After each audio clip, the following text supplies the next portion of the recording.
نحمدہ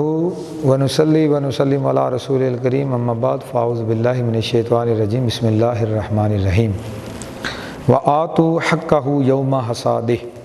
صدق اللہ العظیم و صدق رسولہ النبی الکریم الامین الصلاۃ والسلام علیک یا سیدی یا رسول اللہ وعلی آلک و صحابک یا سیدی یا حبیب اللہ۔ حضرات عزیز وقار،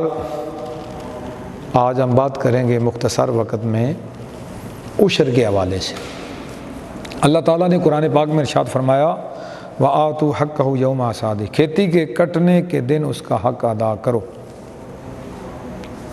زمین سے جو ہم کھیتی لیتے ہیں اس پر اللہ تبارک و تعالیٰ نے عشر کی شکل میں زکوٰۃ جو ہے وہ مقرر فرمائی ہے۔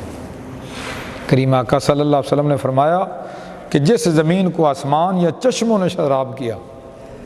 یا عشری ہو، یعنی نہر کے پانی سے اسے سیراب کرتے ہوں، اس میں عشر ہے،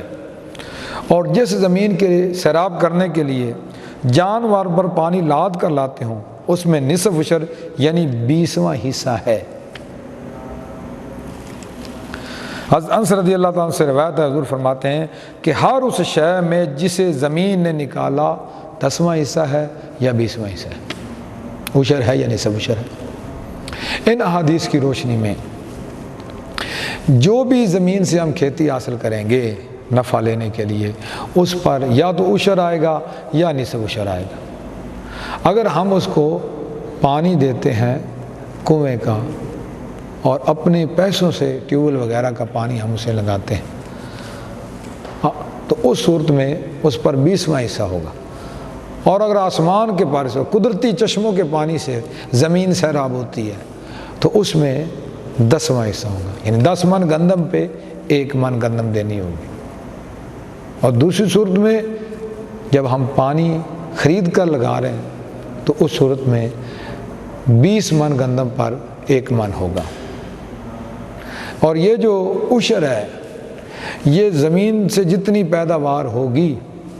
اس کے اوپر جو خرچ وغیرہ ہے اس کو نکالنے سے پہلے جو پیداوار اصل نکلی ہے زمین سے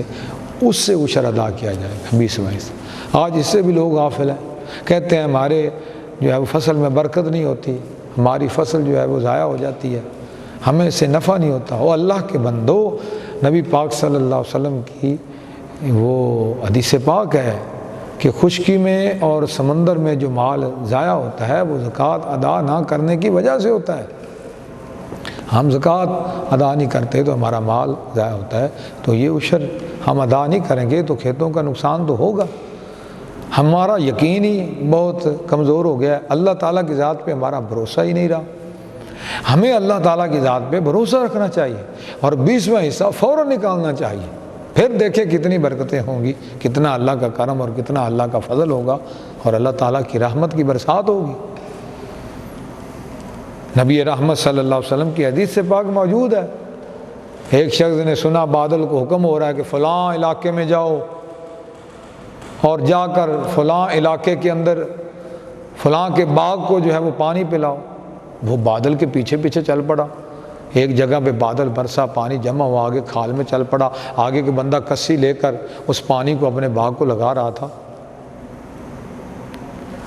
تو اس سے نام پوچھا تو وہی نام تھا جس کا بادل کو حکم دیا گیا تھا۔ تو کہا تو کیا نیکی کرتا ہے؟ بادل اسپیشل تیری زمین کو پانی پلانے کے لیے آیا ہے۔ اس نے کہا جب اس باغ کی آمدنی ہوتی ہے اس کے میں 3 حصے کرتا ہوں، ایک حصہ میں گھر والوں پہ خرچ کرتا ہوں، ایک حصہ باغ پہ خرچ کر دیتا ہوں، اور تیسرا حصہ میں اللہ کی راہ میں خرچ کر دیتا ہوں۔ سبحان اللہ، جب تیسرا حصہ اللہ کی راہ میں خرچ کرتا ہے تو بادل کو اسپیشل حکم ہوتا ہے کہ جاؤ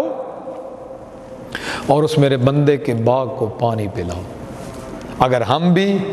20واں حصہ کریں، وہ تو تیسرا کرتا تھا، ہمیں تو 20ویں کا حکم ہے کہ ہم 20واں کریں، تو ہم پہ بھی اسی طرح اللہ کی رحمت ہو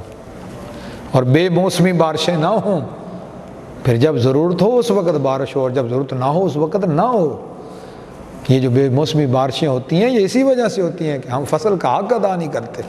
ہم غریبوں کو دیتے ہی نہیں ہیں، ہم ان کو ادا ہی نہیں کرتے۔ لہذا ہماری زمینیں عشری زمینیں ہیں زیادہ تر، اور اس میں ہم زیادہ تر اپنے پانی خرید کر اس کو لگاتے ہیں، تو اس کا 20واں حصہ ہم پہ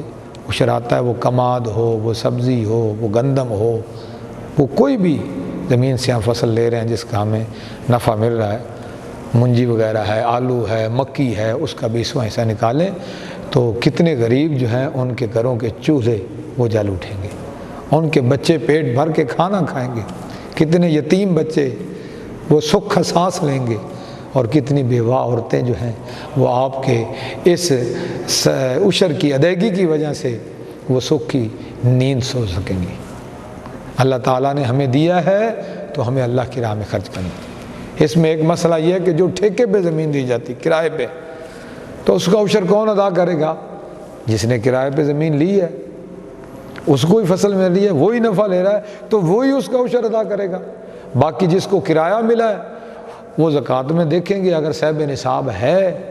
تو وہ پیسے اس کے زکوٰۃ کے اس مال میں جمع ہو رہے ہیں نصاب کے اندر، تو اس کی زکوٰۃ ادا کی جائے گی،